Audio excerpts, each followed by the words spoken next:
자, 우리 지난주에 서론을 했고요. 오늘부터 구약성경 처음부터 들어가겠습니다. 지난주에도 말씀드렸듯이 지금 구약해관이 서론을 빼면 이제 19과인데 창세기에만 5과가 할애되어 있습니다. 그거는 그만큼 창세기가 중요하다는 뜻이고요. 창세기가 모든 구약성경, 심지어 신약까지 합쳐서도 그 기초석 역할을 하는 내용을 담고 있기 때문입니다. 그래서 제가 교회에서 할 때도 그렇고요. 중국에 나가서도 이 구약개관을 할 때 보면 이제 제일 여러분이 많이 읽은 성경책 중에 하나가 창세기일 겁니다. 그죠? 성경 일독을 하면 일단 창세기부터 시작해서 좀 읽다가 흐지부지 되고 어쨌든 창세기는 읽게 되죠. 그죠? 그리고 아마 또 구약 성경에서 많이 설교한 내용 중에 하나가 또 창세기일 테고 그래서 이제 어느 정도 알기 때문에 초반에 나갈 때는 제 경험상 좀 집중력이 떨어질 때가 있었어요. 뒤로 가면 갈수록 이제 모르는 내용들이 많이 나오니까 집중이 되는데 앞에는 다 아는 내용이라고 생각해서 약간 그런 경우가 있습니다. 그래도 창세기 5강의를 제가 포기할 수는 없습니다. 중요한 내용을 담고 있기 때문에 여러분도 아시는 내용일지라도 정말 중요한 내용이라고 생각하시고 다시 이렇게 잘 들어주시면 좋겠어요. 자, 오늘 첫 강의는 창세기 1, 2장을 텍스트로 해서 제목이 하나님께서 우주 만물과 인간을 창조하시다입니다. 거기 말씀 읽고 시작하겠습니다. 시작. 태초에 하나님이 천지를 창조하시니라. 읽어가면서 하겠습니다. 맨 처음, 이제 우리 성경으로는 태초에, 영어 성경은 in the beginning, 맨 처음 전능하신 하나님께서 천지 만물을 창조하셨습니다. 하나님을 제외한 모든 것들이 그때부터 존재하기 시작했습니다. 복음반을 하거나 창세기 강의를 하면 여기서 이제 이런 질문이 가끔 나오죠. 그럼 하나님은 누가 만드셨습니까? 하나님은 자존하십니다. 여기 지금 나온 것처럼 하나님을 제외한 모든 것, 피조물이에요. 하나님을 제외한 모든 것이 만들어졌고 어느 시점부터 존재했지 하나님은 어느 시점부터가 아니라 영원이고요. 누구에서 만들어진 피조물이 아니고 자존하십니다. 이 두 가지가 하나님의 중요한 특징이에요. 영원하시고 자존하십니다. 하나님 외에는 영원한 것도 없고 자존하는 것도 없습니다. 그러니까 우리가 나중에 영생한다고 하잖아요. 그것도 우리 스스로의 힘으로 그렇게 하는 게 아니에요. 하나님이 허락하셔야, 하나님 그렇게 영생할 힘을 계속 공급해 주셔야 우리가 영원히 사는 거지 우리 스스로 되는 게 아닙니다. 그래서 하나님만 자존자시고요. 나머지는 뭘까요? 요거랑 다른 말로 뭘?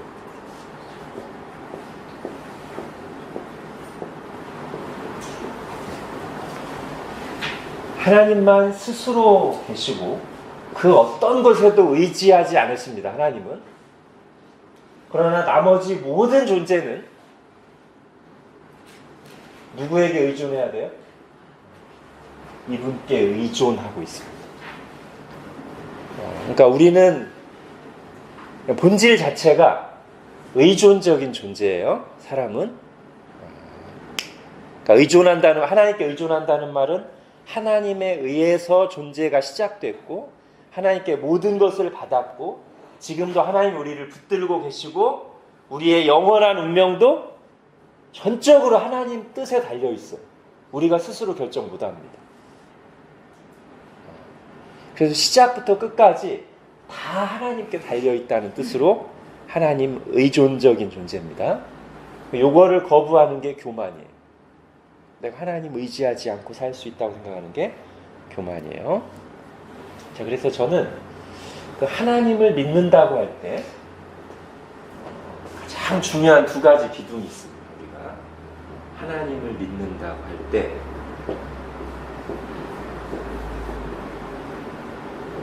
하나는 성경이 하나님을 계시할 때 창조주 하나님으로, 그 다음에 구원주 하나님으로 계시하잖아요. 창조주 하나님과 관련해서 우리가 가져야 될 생각은 이거예요. 피조물 의식. 그러니까 내가 의존자라는 의식이에요. 피조물 의식. 누구에 대해서? 나에 대해서든 다른 사람에 대해서도 다 피조물이라는 의식을 가져요. 그래서 너무 크게 보면 안 돼요. 자기 자신도 크게 보면 안 되고 다른 사람도 존중은 하지만 너무 크게 보면 안 돼. 사람은 다 피조물일 뿐이에요.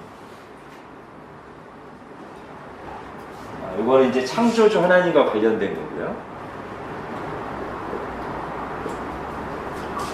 이제 구속주 하나님과 관련돼서는 우리에게 있어야 될 중요한 의식이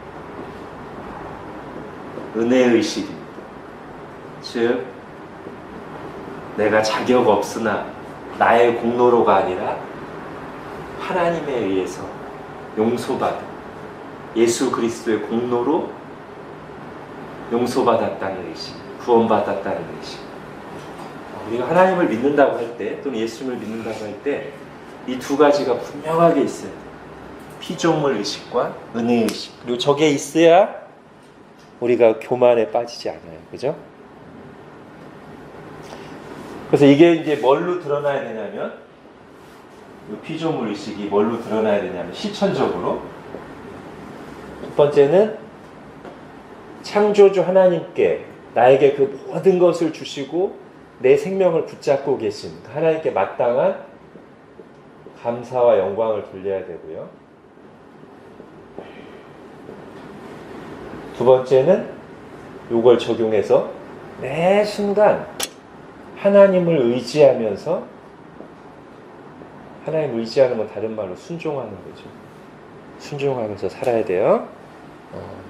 이게 지금 신앙의 가장 기본적인 겁니다. 내가 하나님을 믿는다면 나는 피조물 의식을 가지고 있어야 되고 은혜의식을 가지고 있어야 되는데, 피조물 의식에서 나오는 게 뭐냐면 나를 창조하신 분께 마땅한 감사와 영광을 돌리고 그 하나님을 매 순간 의지하고 순종하면서 살아가는 거예요. 우리가 하나님을 생각할 때 이 생각과 당연히 연결돼야 됩니다. 자, 그 다음 또 읽겠습니다. 자, 하나님이 창조하신 목록이 나오는데 시간과 공간을 집어넣습니다. 이거는 성경에 명시적으로 나오진 않지만 하나님께서 시공을 초월하신 영원한 분이라는 것을, 자존하는 분이라는 것을 생각할 때 그 계시에 의해서 당연하게 추론되는 내용입니다. 만약에 하나님이 시간과 공간을 창조하지 않으셨으면 시간과 공간에 하나님도 귀속될 수밖에 없습니다. 근데 하나님은 시간 안에 갇힌 분이 아니십니다. 하나님은 공간 안에 갇힌 분이 아니세요. 그래서 이 그림이 적당할지 모르겠지만 그냥 이 개념을 간단한 그림으로 그려보면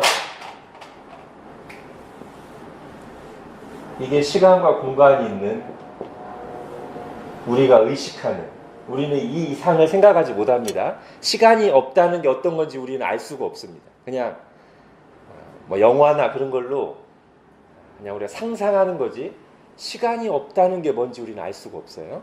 공간이 없다는 게 뭔지 우리는 알 수가 없습니다. 여기에 하나님이 계십니다. 나머지 모든 피조물은 이 안에 있어요. 시간은 이렇게 지나가고, 시간은 시작부터 해서 끝까지 쭉 하고, 나머지 어떤 한정된 공간 안에 다 존재해요. 공간 없이 존재할 수 있는 피조물은 없습니다. 시간 밖에 존재할 수 있는 피조물은 없습니다. 근데 이 시공간 바깥에 하나님은 어느 순간 여기도 계시고 여기도 계시고 여기도 계시고 모든 공간 안에 편재하시고 사실은 공간을 초월해서 계시죠. 하나님은. 그래서 우리가 이걸 생각해야만 예정을 말할 때 우리는 요 안에서만 생각하잖아요. 예정을 시간이라는 한계 내에서만 생각하잖아요. 근데 하나님은 이 시간을 초월해 계신 분이라고요.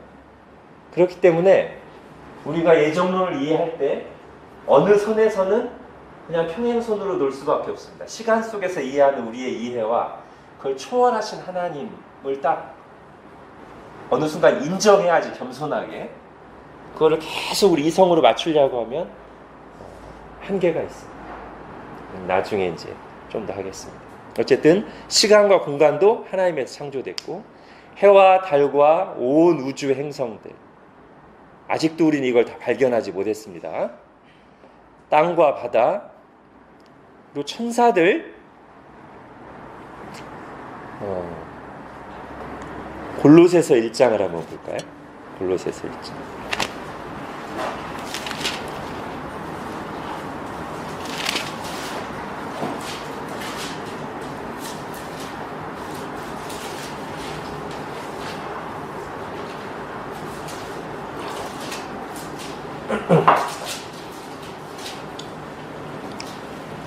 골로새서 1장 16절을 보십시오. 창세기 1장에는 천사 창조 얘기는 안 나오죠. 그러나 천사도 분명히 피조물이고, 그래서 어느 정도 보여주는 대목이 여기죠. 골로새서 1장 16절 같이 읽겠습니다. 시작. 만물이 그에게서 창조되되 하늘과 땅에서 보이는 것들과 보이지 않는 것들과 혹은 왕권들이나 주권들이나 통치자들이나 권세들이나 만물이 다 그로 말미암고 그를 위하여 창조되었고, 네, 보이지 않는 영적 세계도 하나님에 의해서 창조됐습니다. 그 다음 갖가지 동식물들, 그리고 마지막으로 인간이 하나님의 뜻을 따라 창조되었습니다. 하나님께서는 6일 동안 이 모든 것을 질서 있게 창조하시고 7일째 안식하셨습니다.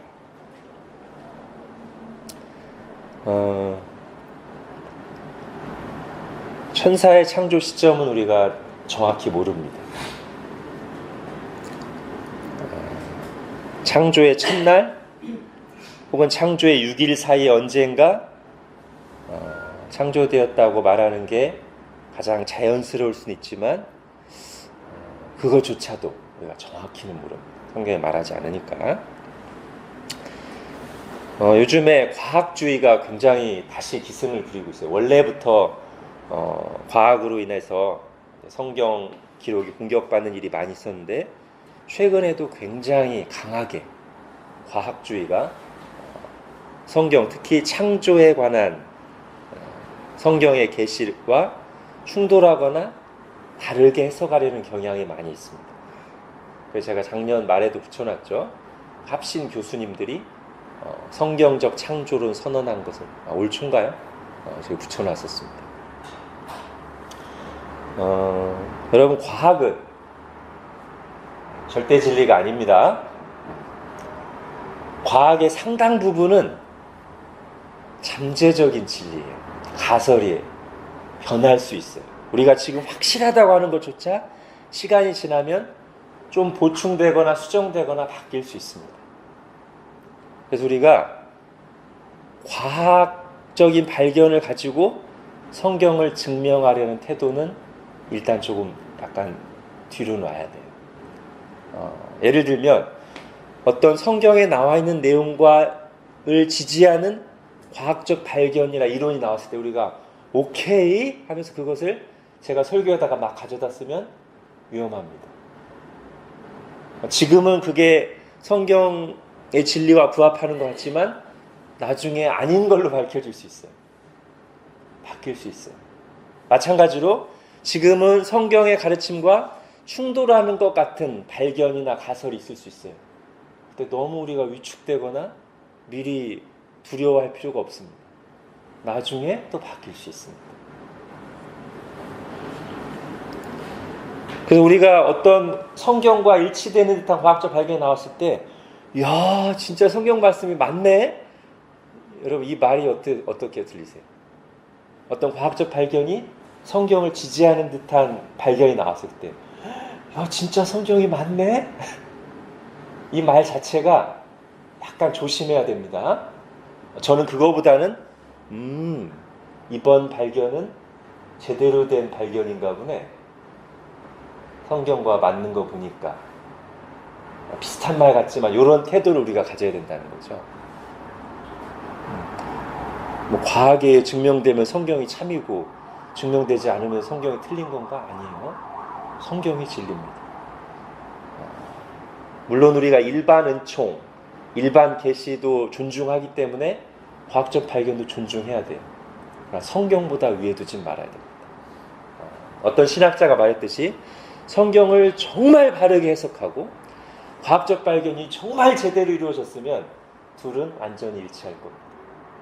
그러나 우리가 성경 해석에서 조금 잘못할 수도 있고 아니면 과학적 발견이 불완전하게 발견됐거나 오류가 있는 결과가 나왔을 때 안 맞을 수 있어요. 우리가 지금 모든 게 다 결정된 것처럼 특히 과학적 발견에 대해서 너무 절대 진리로 발견하거나 의지하지는 말아야 됩니다. 자, 더 중요한 것은 성경을 보는 태도가 과학 교과서를 보듯이 하면 안 돼요. 성경은 그런 의도로 쓰여진 책이 아닙니다. 오늘 창세기 1, 2장 하는데 여기 우리가 호기심을 느끼는 여러 가지 질문이 나올 수 있잖아요. 저 잘 모릅니다. 성경이 말해주는 것 이상 잘 모릅니다. 성경이 의도한 것은 성경에서 과학적인 진리를 발견하라는 게 아니고 우리 웨스트민스터 소유리 문답 3문에 말하는 것처럼 성경이 말하는 게 뭐냐? 크게 두 가지다. 하나는 하나님에 대해서 뭘 믿어야 되는지, 또 하나는 그 하나님을 우리가 어떻게 섬겨야 되는지. 그러니까 믿음과 본분이죠, 그죠? 그게 우리의 신앙 고백서가 말하는 성경의 의도예요. 그거에 맞춰서 우리가 성경을 봐야 돼요. 하나님은 어떤 분인가? 내가 어떻게 하나님을 믿고 섬겨야 되는가? 그 부분에 집중해서 보면 잘 성경의 의도에 맞게 성경을 보는 것이고 정말 풍성한 메시지를 얻을 수 있어요. 근데 그거는 제쳐두고 자꾸 과학적인 거, 고고학적인 그거를 보려고 하면 스스로 어려움을 겪고 원래 성경이 의도한 유익을 스스로 제한하게 됩니다. 자, 그 다음 볼게요. 자, 하나님의 창조는 이전에 없던 것들을 존재하게 할 뿐만 아니라 그들 각자에게 위치와 역할을 부여했습니다. 해와 다른 지구 바깥 적당한 거리에서 지구를 비춤으로써 나무는 땅에 뿌리를 내리고 때를 따라 꽃을 피우고 열매를 맺음으로써 새는 창공을 자유로이 날며 노래함으로써 창조주 하나님의 영광을 드러내게 하셨습니다. 할빈이 기독교 강요에서 이런 얘기를 했습니다.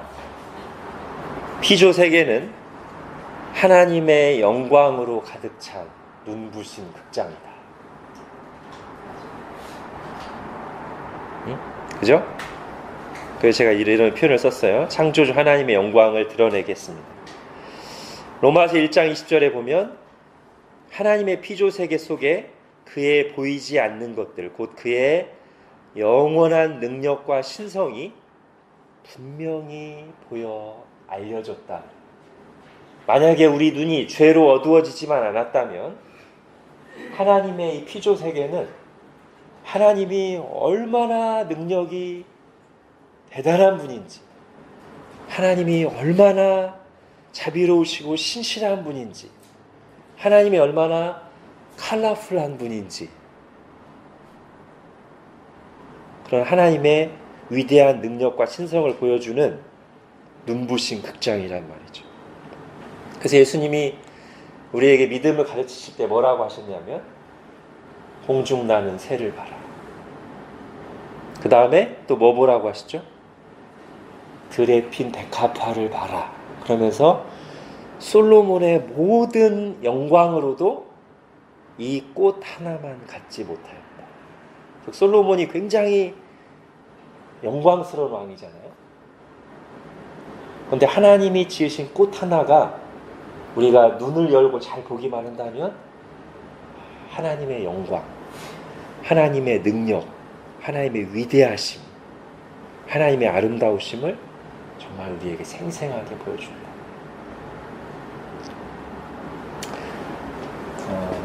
지금 창조 얘기를 했는데 하나님의 창조는 이 세 가지 요소를 포함하고 있습니다.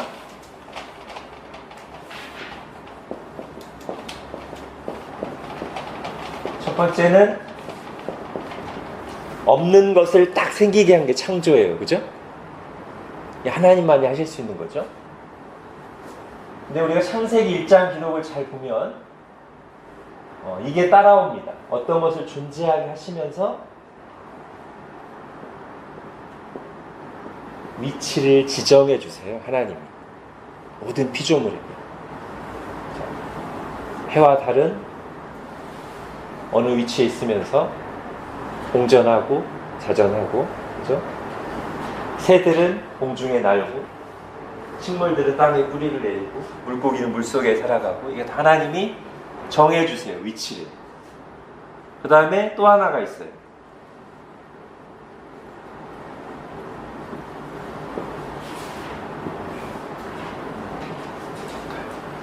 우리가 하나님이 뭔가를 창조하셨다고 말할 때는 이 세 가지 개념이 다 들어갑니다. 하나님이 뭔가 없던 것을 존재하게 하셨고, 그거에게 위치를 지정해 주시고, 그것이 해야 될 역할까지 주신 게 하나님의 창조예요. 사실 우리도 하나님의 형상으로 창조된 우리도 뭔가를 만들 때는 이렇게 만들잖아요. 그죠? 없던 뭔가를 만드는데 그것을 그냥 만드는 게 아니고 그것을 어떤 용도로 쓰려고 만든단 말이죠. 여기서요, 요거 두 가지, 특히 요거, 저 위치, 저 역할을 벗어나는 것, 거부하는 것, 그게 죄의 본질이고, 거기서 뭐가 따라오냐면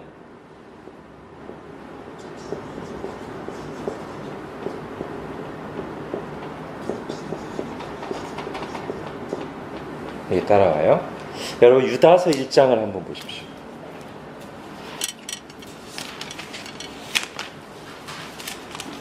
유다서는 요한계시록 바로 앞에 있습니다.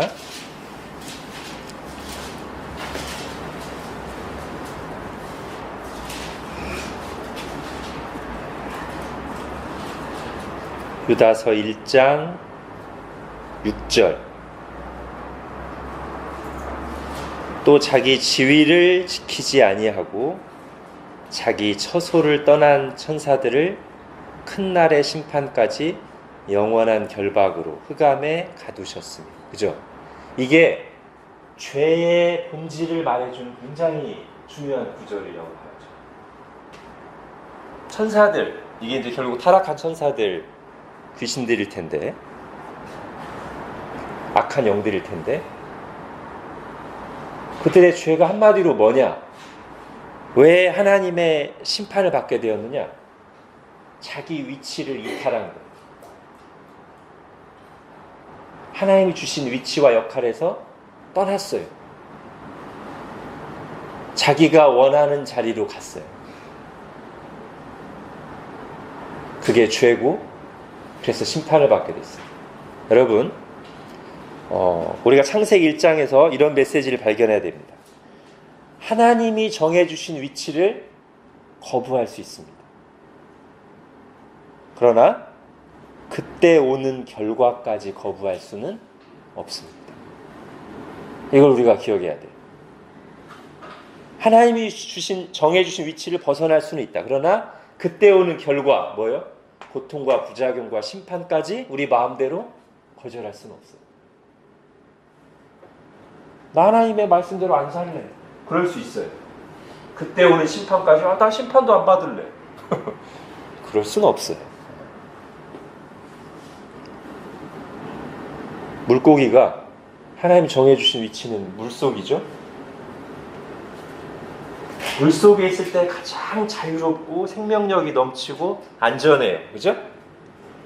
여러분, 물속에만 있는 게 물고기가 나는 왜 물속에만 있어야 되지? 왜 내 물속에 갇혀서 살아야 돼? 자유롭고 싶어하고 땅에 나오면 어떻게 돼요? 자유로워지는 게 아니고 이게 따라오죠. 고통과 부작용과 죽음이 옵니다. 하나님이 정해주신 위치에 있을 때 가장 자유롭고 생명력이 넘치고 아름다워요. 그리고 그때 하나님의 영광을 드러내게 돼요. 자, 그럼 우리가 이걸 누구에게 적용해야 되겠습니까? 우리 자신, 사람. 그럼 사람의 위치는 어딘가? 여섯째 날에 동물들이랑 같이 상주됐으니까 땅 위. 그럼 우리가 비행기를 타고 하늘을 날아다니고 물속에 수영하러 배 타고 다니는 것은 하나님 주신 위치를 벗어난 거니까 고통과 부작용과 심판이 아니죠. 인간에게 주신 위치는 그런 물리적인 위치가 아니고요. 이제 그 다음에 보면 나옵니다. 다음 읽겠습니다. 또한 그들은 마지막에 창조된 특별한 피조물, 인간에 의해 더욱더 하나님의 영광을 드러내도록 계획되었습니다. 자, 같이 말씀 읽겠습니다. 시작. 우리가 우리의 형상대로 우리의 모양을 따라 사람을 만들어 그들이 바다의 물고기와 공중의 새와 가축과 온 땅과 땅 위에 기는 모든 것을 다스리게 하자. 예, 이 말씀 속에 인간의 위치가 나옵니다. 위치와 역할이 그 말씀 속에 나옵니다. 그 위치는 물리적인 위치가 아니고 관계적인 위치입니다.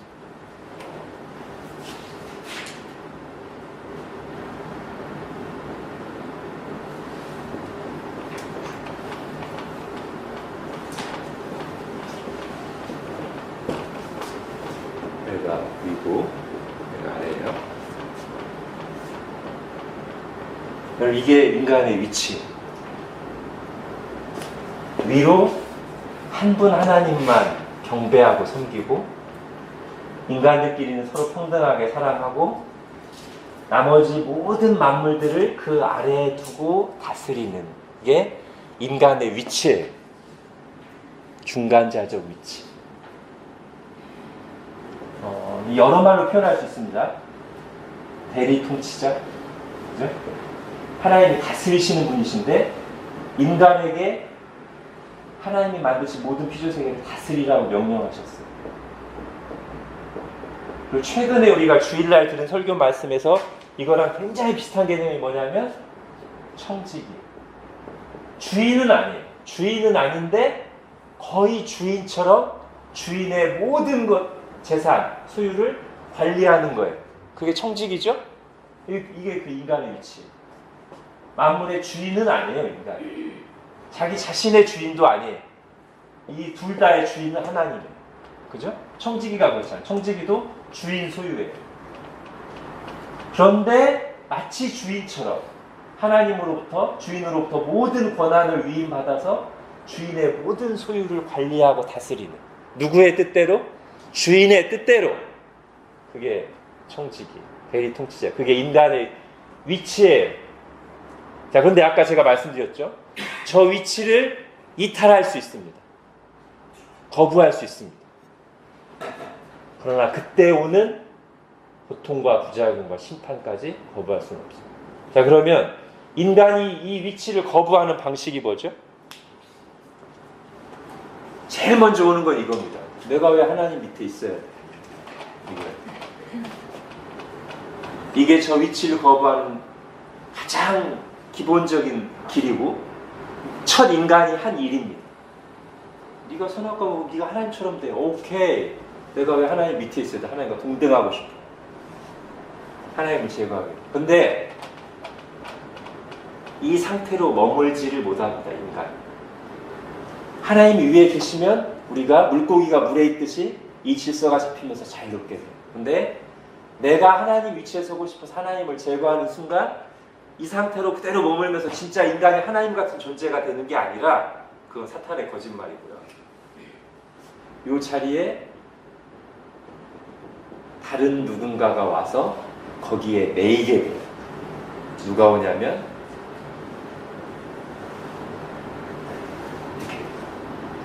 하나님이 계실 때는 하나님의 통치를 받으면서 우리가 자유롭게 됩니다. 하나님 외에 그 어떤 것에도 매이지 않는 자유로움이 있어요. 그러나 하나님으로부터 벗어나면 다른 게 우리를 속박하기 시작합니다. 자, 로마서 1장을 한번 보겠습니다. 로마서 1장에서 그거를 잘 정리해서 보여줍니다.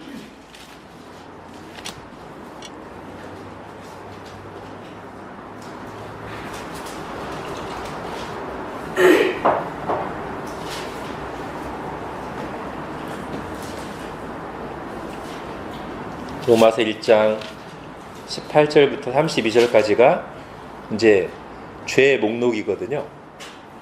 순서대로 죄의 목록을 쭉 기술했는데 이 죄의 제일 첫 번째 언급되는 게 뭐냐면 우리가 말하는 윤리적인 죄들이 아닙니다. 죄의 첫 번째가 뭐냐면 21절부터 23절이에요. 하나님을 알되 하나님을 영화롭게도 아니하며 감사하지도 아니하고. 자, 제가 아까 피조물 의식을 할 때 피조물 의식이 있을 때 마땅히 따라와야 될 우리의 실천적인 것 첫 번째가 뭐냐면 하나님께 감사와 영광을 돌리는 거라고 했죠. 여기에 나오는 거예요. 자, 하나님 우리를 창조하셨고 하나님 우리에게 모든 것을 주셨고 하나님 위대하신 분이니까 우리가 정상적인 상태라면 하나님을 영화롭게 하고 감사하는 게 마땅해요. 근데 죄가 들어온 뒤에 이게 없어졌어요. 하나님을 하나님으로 대하지 않습니다. 그러면서 그 생각이 허망하여졌어요.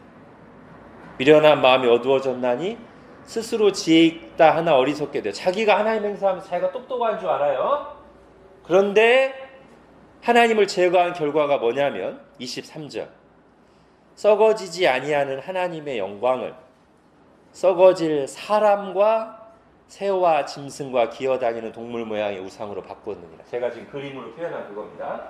하나님께 마땅한 감사와 영광을 돌려야 돼요. 하나님을 하나님으로 대해야 돼요.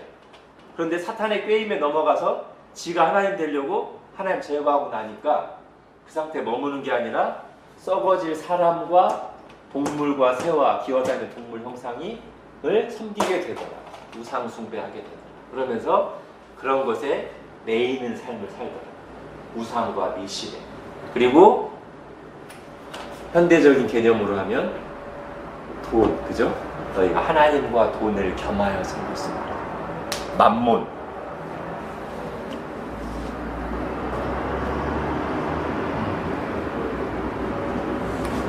그러면 이제 이게 와요. 그리고 이 중에서 대표적인 게 뭐냐면 하나님의 공식적인 심판이 있기 전에 하나님이 정하신 자리를 이탈하면 하나님을 위해서 없애버리면 오는 가장 대표적인 증상이 이겁니다.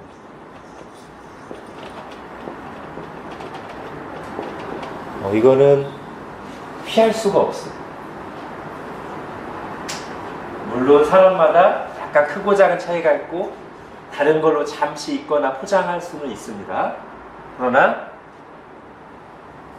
우리의 존재의 근원이신, 우리에게 참 의미를 부여하시는, 우리를 붙들고 계시는 하나님을 떠나는 순간 기본적으로 인간 속에 두려움이 자리 잡게 됩니다.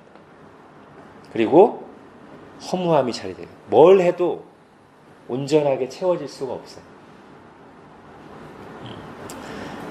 하나님을 이제 안 믿다가 믿는 사람은 저게 더 분명하거든요. 조금 더 저처럼 믿는 가정에서 태어난 사람은 저게 조금 불분명할 수도 있어요. 체험적으로 저게 사실이지만 불분명할 수 있어요. 근데 저처럼 세상에서 방황하다가 예수님을 믿은 사람은 이게 굉장히 뚜렷하죠.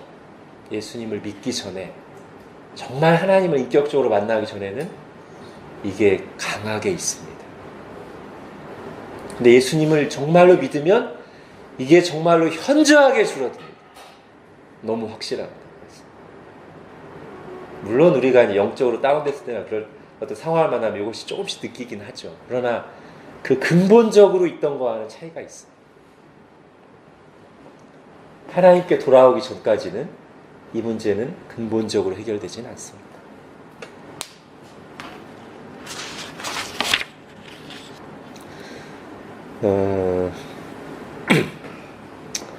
자, 그 다음으로 가보겠습니다. 하나님의 형상으로 창조된 인간은 하나님의 작품인 세계를 감상하고 호흡하고 먹고 마시며, 자, 예전에는 여기는 이제 문화라는 말 안 썼어요. 여기까지는. 그죠? 근데 요즘에는 이것도 다 문화라고 말해요. 노는 문화, 먹는 문화. 그죠? 예전에는 이게 문화가 아니었는데 뭐 문화라고 봐도 됩니다. 사실 성경이 말하는 전체 문화 개념은 여기까지 문화로 가도 맞는 것 같아요. 자, 그 뒤에 나오는 노래하고 그려냄으로써, 이게 옛날에는 좁은 의미의 문화였어요. 그죠? 예술, 그림, 음악, 이게 이제 예전에 좁은 개념의 문화였는데 요즘에는 다 포함한, 먹고 마시고 노래하고 그려내는 거 전부 다 문화. 그렇게 함으로써 하나님의 영광을 드높일 것입니다. 하나님이 주신 지혜와 솜씨로 자연을 관리하고 다스리며 문화를 건설해 갈 것입니다. 자, 여기서 이제 자연과 문화가 나옵니다. 그리고 문화명령의 개념이 나옵니다. 자연은 뭐냐면 하나님이 만드신 그대로의 상태, 초기 상태, 만드신 처음 상태가 문화예요. 자연이에요. 문화는 뭐냐면 하나님이 만드신 자연 또는 만물에 인간의 손이 개입된, 인간에 의해서 가공된 게 문화예요. 자연은 하나님 처음 만드신 그대로의 상태. 문화는 거기에 사람이 손이 가미된 건데, 자, 자연은 하나님이 만드신 처음 상태의 자연은 지금 방금 했듯이 하나님의 영광을 드러내고요. 이 만물 중에서 특별한 존재인 인간에게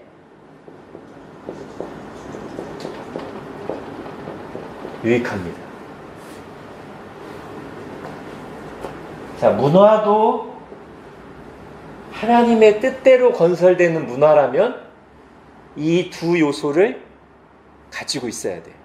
즉, 하나님의 영광을 드러내야 되고요.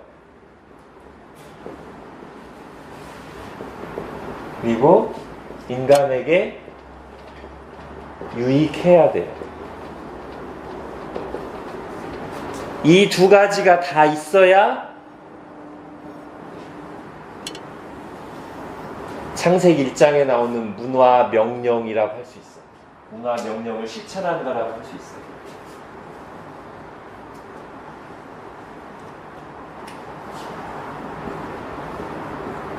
그러니까 요거는 일단 행위를 말하는 거고요. 요거는 행위의 목적을 말하는 거잖아요. 그죠? 인간이 열심히 뭔가 문화를 막 만들어내요. 근데 그 만들어내는 목적이나 방향이 하나님의 영광을 드러내고 사람을 진정으로 유익하게 하는 게 아니라면 문화 명령을 수행하는 게 아닙니다. 예를 들면 바벨탑. 고대에도 인간에게는 굉장히 뛰어난 지혜와 능력이 있었던 것 같아요. 그죠? 우리가 원시사회를 생각할 때마다 원시사회는 정말 미개하고 원숭이보다 조금 나은 정도 능력? 아닙니다. 아담이 얼마나 탁월한 능력을 가지고 있었어요. 그죠? 처음에 막 몇백 년씩 살았으니까 얼마나 지식이 축적됐겠어요. 그러니까 고대에도 이런 엄청난 건축을 지을 수 있었어요. 근데 여기서 완전히 벗어났어요. 저거는 문화이긴 하지만 하나님의 문화 명령에 따른 것은 아니에요. 저것은. 이거랑 대비되는 게 노아의 방주죠. 그죠? 이것도 고대에 엄청난 기술로 큰 방주를 만들었어요. 근데 이거는 하나님의 뜻을 성취하기 위한 문화죠. 이 두 종류의 문화가 역사 속에서 쭉 흘러오는데 하나님이 처음 의도하신, 우리에게 명령하신 문화는 이런 거였습니다. 죄가 들어오면서 이거는 남아있지만 이거는 사라졌어요. 환경이 파괴되고. 자, 그런데 여러분, 이 문화 명령이 시행될 때 기본적으로 공동체적이어야 돼요. 요거까지 우리가 생각해야 돼요. 공동체적이라는 말은 뭐냐면, 자, 아담과 하와가 온 지구를 다 하나님의 뜻대로 관리할 수 없죠. 어떻게 해야 됩니까? 일단은 자녀들을 낳아야 되죠. 그 다음에 어떻게 해야 돼요? 그 자녀들에게 이 하나님의 뜻과 부모가 습득한 기술들을 전수해야 돼요. 교육이죠, 그죠? 그러면서 점점 영역이 확장돼요. 이제 군포 3본이라고 한 데서 문화명령을 시행하기 시작했는데 아이들을 낳고 하면서 점점 사람이 늘어나요. 그럼 뭐도 발달해야 돼요? 교통도 발달해야 돼요, 그죠?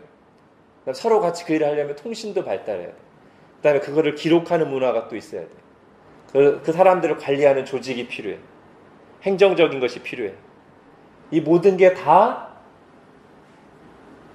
요 목적을 위해서 같이 공동체적으로 이루어질 때 여러 가지 일들이 소명이라는 의미를 갖게 되고요.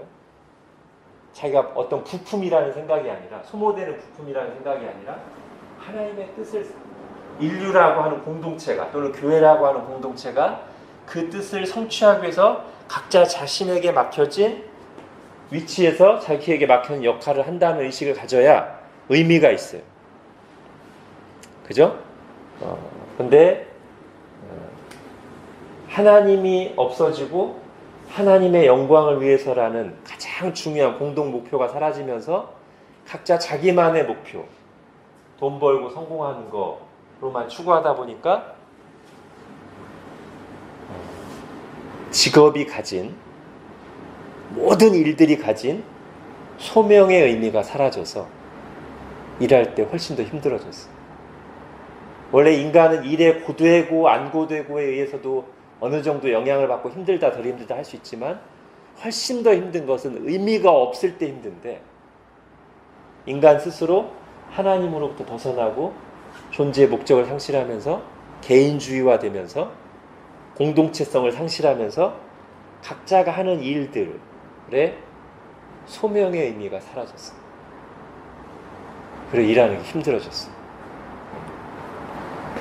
그 신자들은 이제 하나님께 돌아와서 물론 이 세대 자체가 시스템이 고장나 있기 때문에 여전히 어렵긴 하지만 그래도 하나님과의 관계 속에서 그 의미를 발견하고 똑같은 일을 하되 소명의식을 가지고 일하려고 노력하는 거죠. 그죠? 그러면서 문화 명령을 회복하는 거죠. 그게 맞습니다. 자, 그 다음 보겠습니다. 그렇습니다. 처음부터 인간은 하나님의 형상으로 창조되었고 특별한 지위를 부여받았습니다. 위로 하나님만을 섬기고 아래로 하나님의 세계를 다스릴 대리 통치자. 인간은 이 세계의 창조자도 아니요 주인도 아니지만 모든 것을 누리고 다스릴 권한과 책임을 부여받은 것입니다. 인간을 포함하여 하나님이 주신 자리를 지키며 아름답게 조화를 이룬 피조 세계는 하나님 보시기에 좋았습니다. 거기엔 죄가 없었습니다. 모든 피조물은 존재하는 것만으로 하나님께 기쁨이 되며 하나님의 영광을 드러냈습니다. 하나님께서는 마지막으로 사람까지 만드시고 나서 이렇게 말씀하셨습니다. 보아라, 정말 좋구나. 이건 제가 원어의 어감을 살려서 조금 문학적으로 표현한 겁니다. 원래 성경에는 어떻게 나와 있죠? 하나님 보시기에 심히 좋았다 이렇게 되어 있는데 그 마지막 문장이요. 그 전까지는 하나님 보시기에 좋았더라로 계속 나오다가 창세기 1장에서 발견하는 굉장히 독특한 문장. 하나님 보시기에 좋았더라. 그러다가 인간까지 창조하시고 나서 창조가 완성되시고 나서 하나님 보시기에 심히 좋았더라라고 할 때는 히브리어가 이렇게 돼 있어요.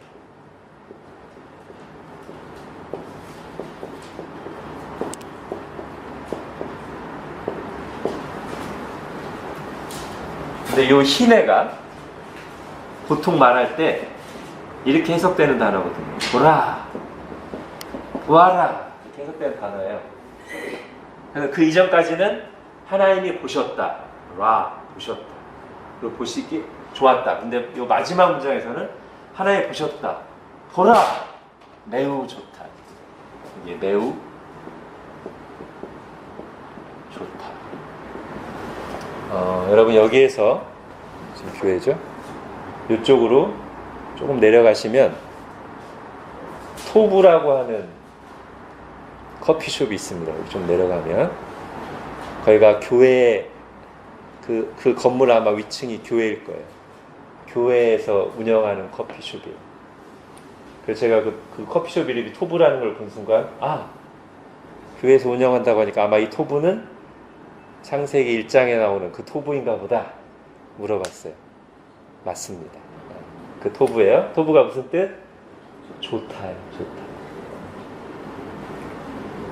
보시기에 심히 좋았더라. 힘에 토무. 그래서 이걸 제가 좀 원어의 어감을 살려서 보아라. 정말 좋구나 이렇게 번역했습니다. 자, 더 중요한 건 이제 이 문장이에요. 이 문장. 세상이 잃어버린 문장. 그죠? 세상에서 안 쓰는 문장이죠. 여러분 말은 어떤 시대와 상황을 반영하기도 하고 그 시대와 상황에 영향을 미치기도 합니다. 예를 들면 감사를 한번 생각해 볼게요. 감사라는 말. 이거는 우리의 모습을 반영할 수도 있어요. 즉, 내 삶 속에서 하나님께 대한 감사가 없어졌을 때 실제로 우리 말 속에서 감사라는 단어가 사라지는 거예요. 여러분 어때요? 감사라는 말이 요즘에 많이 있습니까? 여러분 말 속에? 반대로 그렇게 반영하기도 하지만 영향을 주기도 해요. 어느 순간 예를 들면 제가 지금 이 감사라는 말을 딱 꺼내서 아니면 어떻게 다른 사람하고 만나는데 별것 아닌 거 가지고 어떤 동료가 어떤 친구가 정말 감사하다 라는 말을 여러분이 딱 듣는 순간 감사 이게 감사할 일이구나.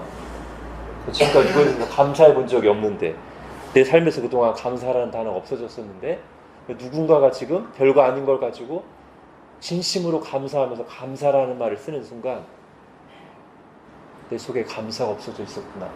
이게 깨달을 수 있잖아요. 그죠? 제 경험을 얘기하면 제가 청년 때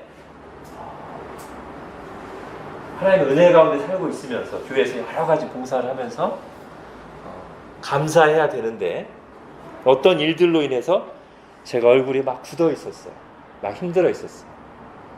평소에 잘하던 제가 그렇게 얼굴이 굳어 있으니까 전도사님이 제 집까지 신방을 오셨어요.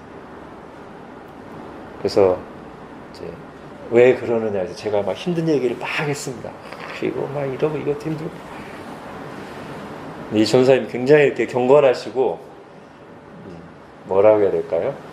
영빨이 있다 해서 그러셨는데 제 얘기를 쭉 듣더니 한참 가만히 계시더니 민희 형제님 감사하세요 이 말 한마디 했거든요. 근데 그 말 한마디가 제 속에 뭔가 막 빛을 비추는 것 같은 그때 제가 막 이것도 힘들고 저것도 힘들고 해서 막 불평하고 그러고 얼굴이 굳어 있는데 감사하세요. 내가 감사해야 되는구나. 지금 감사할 상황인데 내가 감사를 잃어버리고 있었던 거예요. 그죠? 말이 우리의 모습을 반영하기도 하고 우리에게 큰 영향을 끼치기도 하는데, 자, 이 얘기를 하려고 그럽니다. 요 말, 창세기 1장에 이상하리만큼 반복되는 이 말. 그래서 성경을 처음 보는 사람들이 창세기 1장을 읽을 때 가장 이물감을 느끼는, 가장 왜 이 말이 계속 들어가지? 라고 생각되는 이 말이 지금 세상이 잃어버린 말이에요. 세상이 잃어버린 말이에요. 그리고 이 말을 잃어버릴 때 세상이 이 말과 함께 잃어버린 게 있어요. 중요한 두 가지가 있어요. 이 말과 함께 잃어버린 중요한 두 가지. 즉 다른 말로 하면 이 말씀이, 이 문장이 의미하는 중요한 두 가지 진리가 있어요.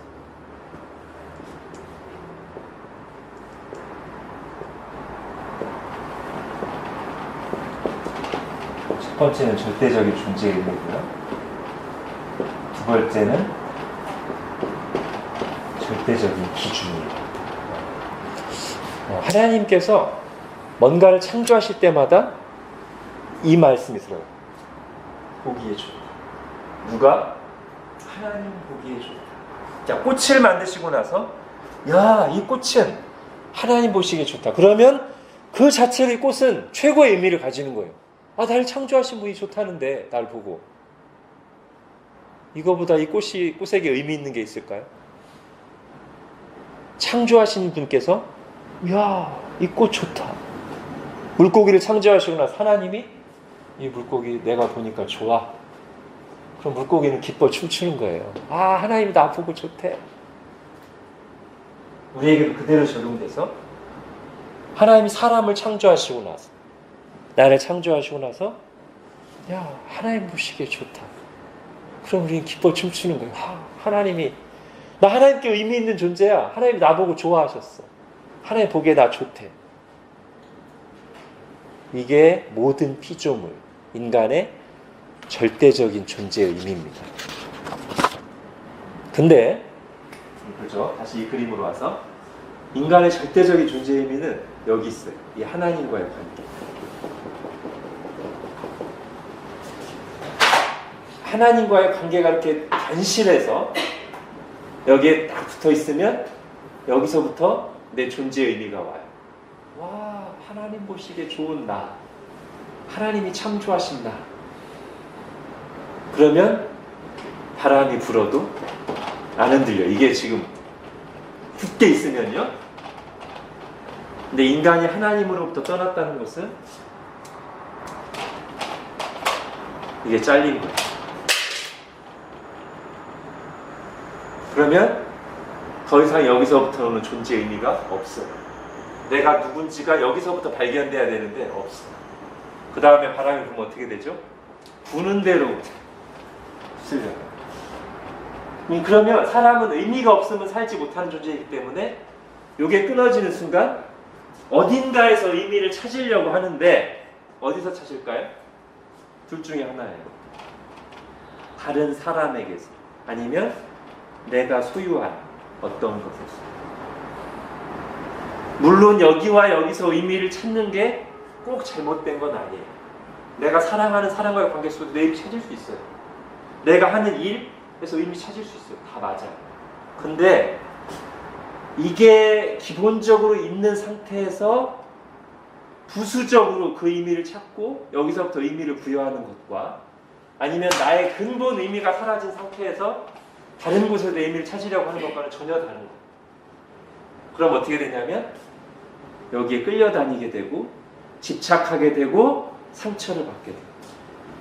그리고 이런 것들이 없어지는 순간 견디기가 너무 힘들어요. 그 이전에는 이것이 있으면 좋지만 없어도 이게 있기 때문에 크게 흔들리지 않았어요. 근데 이게 없는 상태에서 이게 여기에 집착하다가 이게 끊어지면 견디기가 힘들어요. 너무 큰 상처를 받아요. 특히 사람은 하나님처럼 온전한 존재가 아니어서 나에게 언제든지 나를 왜곡되게 나를 평가하고 바라보고 또는 떠나가고 해서 상처를 줄 수 있어요. 여러분 창세기 1장에서 요걸 봐야 됩니다. 나의 존재 의미가 여기 있어. 그걸 말해주는 구절이 이거랍니다. 모든 피조물의 가치는 저기에 있어요. 하나님이 창조하셨고 하나님 보시기에 좋다고 하셨다. 나의 진정한 가치는 여기 있어요. 하나님이 창조하셨고 하나님이 나를 보시고 좋다고 하셨다.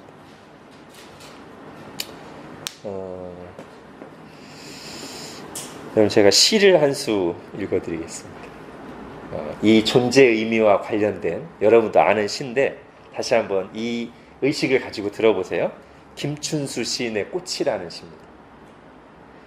내가 그의 이름을 불러주기 전에는 그는 다만 하나의 몸짓에 지나지 않았다. 의미가 없었단 말이에요. 존재 의미가. 내가 그의 이름을 불렀을 때 그는 나에게로 와서 꽃이 되었다. 드디어 의미 있는 존재가 됐단 말이에요. 내가 그의 이름을 불러준 것처럼 나의 이 빛깔과 향기에 알맞은 누가 나의 이름을 불러다. 그에게로 가서 나도 그의 꽃이 되고 싶다. 나도 누군가에게 의미 있는 존재가 되고 싶다는 거예요. 우리들은 모두 무엇이 되고 싶다. 너는 나에게, 나는 너에게 잊혀지지 않는 하나의 눈짓이 되고 싶다. 예. 여러분, 이 시가 굉장히 통찰력을 줍니다. 근데 한계가 있어요. 통찰력은 뭐냐면 우리의 의미는 우리 스스로는 발견 안 됩니다. 누군가에 의해, 무언가에 의해서 내 존재 의미가 발견되고 구체화되지, 그냥 나 혼자 존재하는 걸로는 내가 아무리 뛰어나도요 의미가 없어요. 누군가에게, 무언가에게 의미가 있어져야 돼. 자, 이건 제가 복음반 할 때마다 하는 얘기인데, 그래서 또 할게요. 우리 현미자매를 한 번 더 듣는 걸로. 제가 대학교 2학년 때 선교단체에서 MT를 갔습니다. 강촌이라는 데를 갔어요. 강촌은 갈 때 경춘선을 타고 갑니다. 경춘선의 종착역은 춘천이에요. 청량리에서 가죠. 청량리에서. 종착역은 춘천. 근데 청량리에서 출발하는 기차가 거의 춘천으로 가는데요. 가끔씩 춘천 앞에 남춘천이라는 역이 있어요. 거기가 종착역인 열차가 가끔씩 있어요. 하루에 한두 번. 그리고 강촌은 이제 그 좀 전에 있죠. 근데 우리가 타고 가던 차가 마침 남춘천역이 종착역인 차였어요. 근데 이제 기차를 또 타고 가는데 우리가 이제 젊은 사람들이니까 좌석을 하나나 두 개 끊고 입석을 끊었어요. 열차가 이렇게 있으면 여기가 출입구가 있잖아요. 그죠? 여기 자리들이 이렇게 쭉 있죠. 근데 우리가 요 정도에 위치했어요. 좌석이 하나. 그러니까 어떻게 했냐면 돌아가면서 앉는 거예요. 돌아가면서 이 사람 앉았다가 그다음 이 사람. 근데 제가 후반에 앉았어요. 후반에. 처음에 일어서서 가다가 후반에 앉았어요. 근데 위치가 이 열차의 중간쯤이에요. 우리 자리가. 그러니까 제가 이제 앉았다가 같이 막 얘기하고 내가 제가 스르르 이렇게 잠들었어요. 나중에 강촌에 도착해서 사람들이 내리는데 그 사람들이 열로 내리고 그 사람들이 열로 내리면서 저를 놓고 내렸어요. 일부러, 처음에는 제가 일부러 그런 줄 알고 화났는데 나중에 알고 보니까 정말로 이 사람들이 그냥 뭐 정신없이 뭐 짐 챙기고 하다가 제가 조용히 이러고 자고 있으니까 양쪽으로 샥 내렸어요. 저는 어디까지 갔을까요? 네, 여기까지 갔어요. 남춘천. 근데 하필 남춘천이라. 춘천까지 가면요, 사람들이 춘천 가는 사람이 많기 때문에 춘천에서 내리는 사람이 많아요.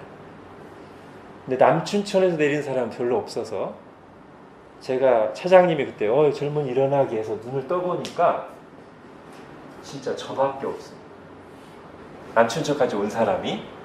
나중에 이제 차장님까지 딱 빠져나가고 나니까 플랫폼에 이제 사람 동료들에게 버림받아서 혼자 딱 나와 있는데 저녁쯤 됐어요. 낯선 곳에, 처음 와보는 곳에 처자님까지 나가고 사람들에게까지 버림받아서 혼자 딱 있으니까 그 기분이 묘한 느낌이 들었어요. 그때는 제가 지금처럼 이렇게 명확하게 표현할 수 없지만 그 느낌은 이런 느낌이었습니다. 만약에 이 세상에 나 혼자밖에 없다면, 내가 기다릴 사람도 없고 나를 기다려줄 사람도 없고 내가 사랑할 사람도 없고 나를 사랑해줄 사람도 없다면, 내가 아무리 뛰어나고 세상에 금은보화를 다 가지고 있을지라도 나 못 살 것 같아, 이런 느낌. 그때는 이렇게 명확하게 생각한 건 아닙니다. 근데 느낌이 그런 느낌이었어요. 혼자서 이렇게 다 친구들에게 버림받고 아무도 없는 낯선 곳에서 혼자 플랫폼에 황량하니 서 있으니까. 그게 지금 이거랑 연결되는 거예요. 여러분도 한번 생각해 보십시오. 우리 혼자 있으면 못 살아요. 왜? 먹고 사는 게 있어도 못 살아요. 인간은 이게 있어야 되거든요. 여러분, 캐스트 어웨이라는 영화를 보면 실화를 기반으로 한 거죠. 어떤 사람이 난파인가요? 아니면 배가 추락해서, 비행기가 추락해서인가, 혼자 무인도에 갇혀서 오랫동안 살다가 나중에 가족 품에 돌아가는 건데, 이 사람이 무인도에 딱 떨어져서 초반에 먹고 사는 가장 기본적인 걸, 안전을 세팅한 다음에 뭐 하는 줄 아세요? 그 비행기에서 떨어진 공인가요? 공 같은 것을 눈을 그려가지고 여기다 이렇게 어떻게 해서 사람 얼굴 모양으로 만들어요. 그리고 매일 그거랑 대화를 해. 물론 얘는 말을 못하지만 혼자서. 왜 그럴까요? 가짜인데도 불구하고 이 가짜를 통해서라도 조금 뭔가 의미가 있고 싶은 거야.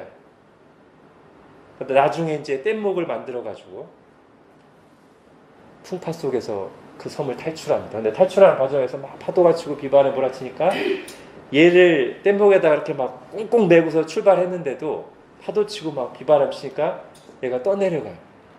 그러니까 그 주인공 남자가 어떻게 하죠? 거기서 대성통곡을 합니다. 오열을 합니다. 왜? 이 별거 아닌 공 하나인데 왜? 그동안 나에게 의미를 주던, 내게 존재의 의미를 주던 가짜인데, 진짜로 말할 수 없는데, 인격이 아닌데도 저거라도 있어서 내가 버틴 거예요. 같이 대화하면서. 근데 자기가 의미를 부여했던, 나에게 의미를 주던 저게 떠내려가니까 너무 상실감, 고통, 그것 때문에 오열을 하는 거죠. 이게 사랑이에요. 그런데 이 김춘수 시인의 꽃이란 시가 한계가 뭐예요?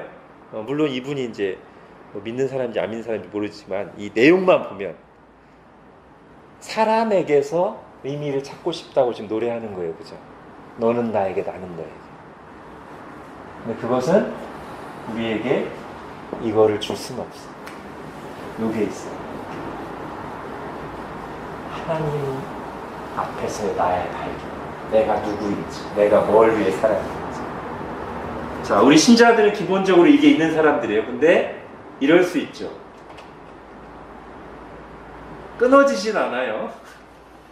근데 영적으로 다운되거나 여러 가지 세상 것에 마음을 뺏겨서 이게 가늘면 끊어지진 않지만 바람이 불면 어떻게 될까요? 아까 이게 두꺼울 때는 바람 불어도 끄떡 없어요. 옆에 사람들 끊어지고 막 해도 잘 버텨요. 근데 이게 약하면 약할수록 바람이 불면 또는 이게 끌면 거기 끄는 대로 끌려다니고, 사람이 끌면 끄는 대로 끌려다니고, 끊어지진 않지만. 좋은 건 어떤 겁니까? 이게 두꺼울수록, 이게 견고할수록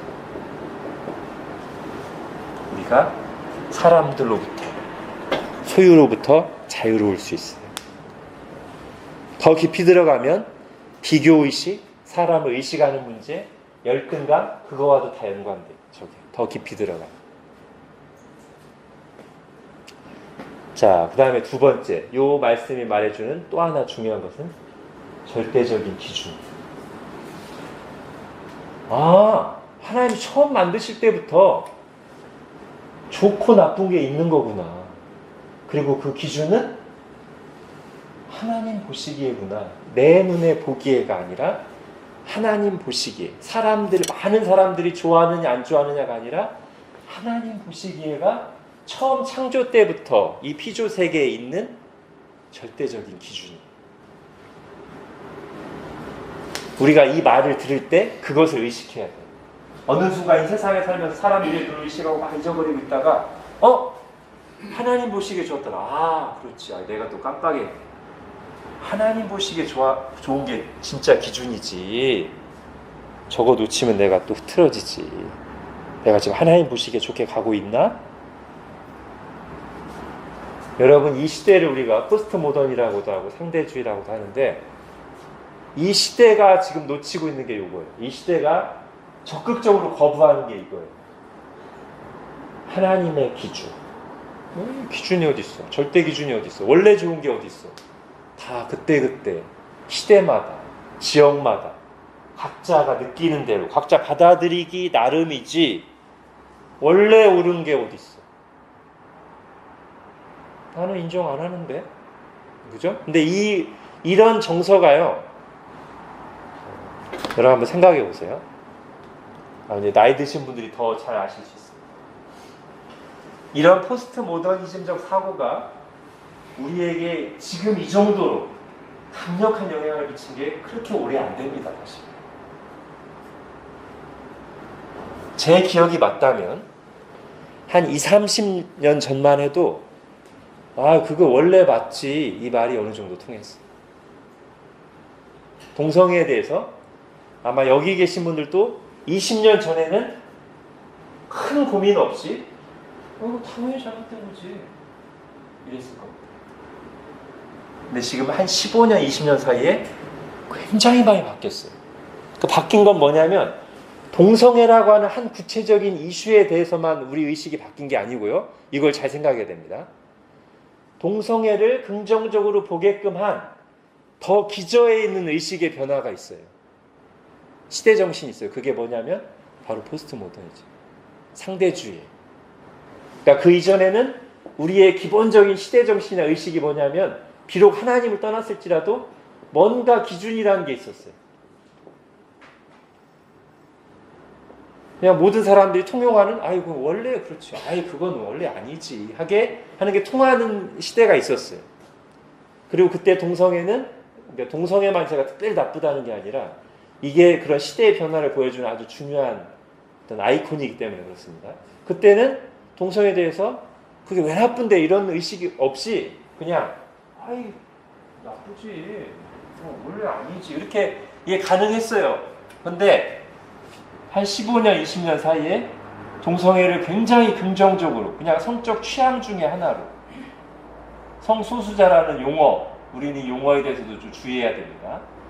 저런 용어들이 그냥 우리에게 편하게 받아들여지고 있는데 그런 어떤 구체적인 이슈가 변할 때, 받아들이는 태도가 변할 때 사실은 그 기저에 어떤 시대 정신의 변화가 있단 말이에요.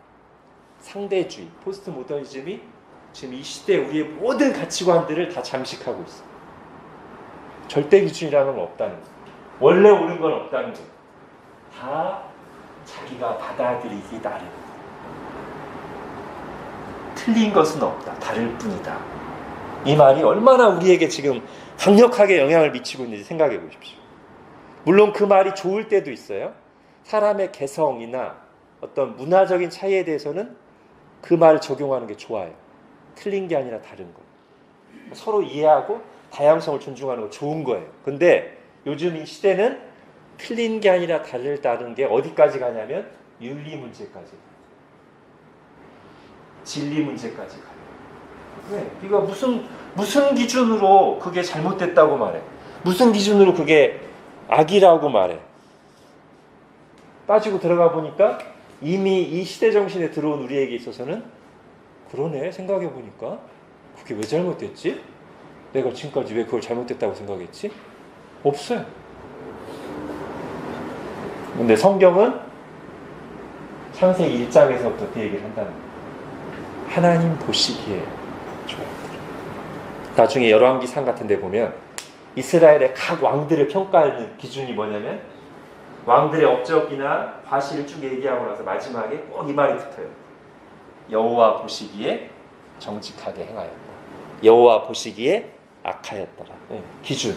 이게 기준으로 등장해요. 성경에서. 계속. 하나님 보시기에가 기준입니다. 그래서요. 여러분 우리는 로마서 12장 1, 2절을 귀담아 들어야 됩니다. 너희는 이 세대를 본받지 말고 하나님의 선하시고 기뻐하시고 온전하신 뜻이 즉 하나님 보시기에 좋은 게 뭔지 분별하도록 하라.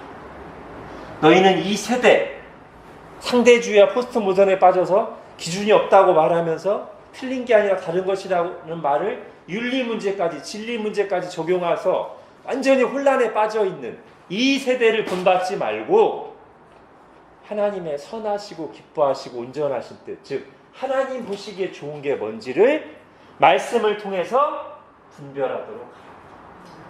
그리고 거기에 자기 자신을 산 제물로 드리라.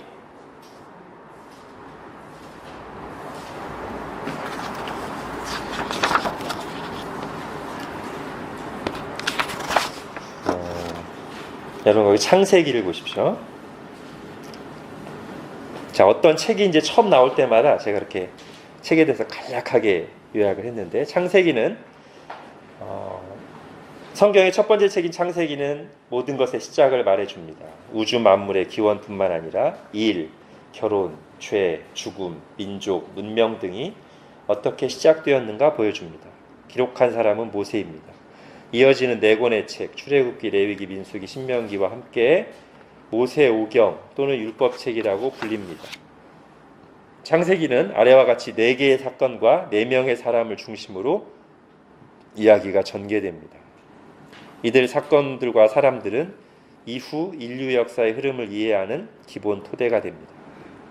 자, 4개의 사건은 뭐냐면 온 인류에게 있었던 4가지 큰 일이에요. 창조, 타락, 대홍수, 바벨탑으로 인해서 민족과 언어가 나뉜 사건. 이게 지금 오늘날 우리 시대를 형성하는 온 인류에게 일어난 일입니다. 창조 때문에 우리가 존재하고 타락 때문에 우리 상태가 지금 이 상태고 죄가 가득하고 고통이 가득하고 대홍수 때문에 그 이후에 육식이 있고 인간의 수명이 현저하게 줄어들었고 현재의 지구의 지질과 어떤 구조가 됐고 바벨탑 사건 이후로 민족과 언어가 나뉘면서 지금 우리가 영어를 공부해야 되는 그런 상황입니다. 자, 그렇게 짧게 창세기 1장부터 11장까지 사실 이게 나머지 성경 전체를 다 합친 기간보다 길어요. 이게 창세기 1장부터 11장이 그렇게 짧게 고대 역사를 기록한 뒤에 12장부터는 이제 여기서부터 구약 전체는 이스라엘의 역사입니다. 근데 그 이스라엘 역사의 시작이 4명의 족장 얘기로 시작해요. 아브라함, 이삭, 야곱, 요셉을 중심으로 한 이스라엘의 초기 역사, 이스라엘 족장들의 역사가 나머지 창세기 얘기의 모든 부분을 차지합니다.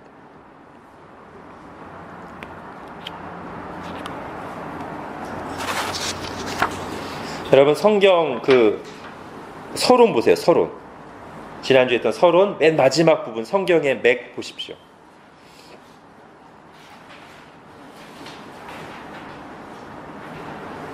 자, 성경의 맥 보면 구약의 큰 흐름이 창조, 하늘과 땅 창조하신 얘기, 그 다음에 타락, 그 다음에 이스라엘이 선택된 얘기, 그 다음에 이제 예수 그리스도에 대한 예언이잖아요. 예언과 예표잖아요.